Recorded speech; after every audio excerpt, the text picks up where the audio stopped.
નમસ્કાર દર્શક મિત્રો, એચડી ન્યૂઝમાં આપનું હાર્દિક સ્વાગત છે। હું છું આપની સાથે આરડી વાઘેલા। જોઈએ આજના મુખ્ય સમાચાર।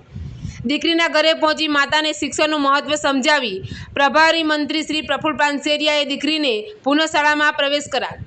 ભરૂચમાં 4000થી વધુ વિદ્યાર્થીઓને શિક્ષણના મુખ્ય પ્રવાહ સાથે જોડવામાં સફળતા।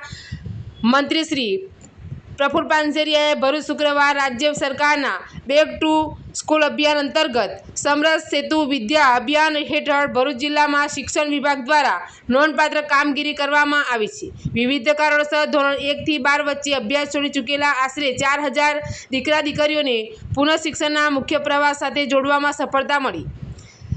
ભરૂચ ખાતે Shri Atulanandji auditorium hall JP college ખાતે યોજાયેલ સમરસ સેતુ વિદ્યા અભિયાન કાર્યક્રમ અધ્યક્ષસ્થાને ઉપસ્થિત રહેલા ભરૂચ જિલ્લા પ્રભારી મંત્રી તથા રાજ્યના આરોગ્ય મંત્રી શ્રી પ્રફુલ્લ પાનસેરિયાએ જણાવ્યું હતું કે શિક્ષણથી વંચિત રહેલા દરેક બાળકને ફરીથી જ્ઞાનના માર્ગે આગળ વધારવાનો આ પ્રયાસ માત્ર સરકારી કાર્યક્રમ નહીં પરંતુ સમાજના ભવિષ્યનો ઉજ્જવળ બનાવવાનો પવિત્ર યજ્ઞ છે।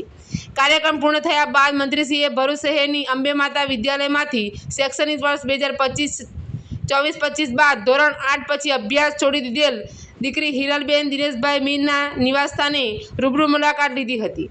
મંત્રીશ્રીએ દીકરીને માતા સાથે આત્મીય સંવાદ કરી શિક્ષણનું જીવન રહેલું મહત્વ, દીકરીના નિર્માણમાં શિક્ષણની ભૂમિકા અને અભ્યાસની આવશ્યકતા અંગે વિસ્તૃત સમજણ આપી હતી। મંત્રીશ્રીએ લાગણીસભર સમજાવટ અને પ્રેરણાદાયી વાતોથી પ્રભાવિત થઈ દીકરીની તથા તેમની માતાને હકારાત્મક પ્રતિસાદ આપ્યો હતો। એચડી ન્યૂઝ સાથે રિપોર્ટ રાકેશ પાઠક, ભરૂચ।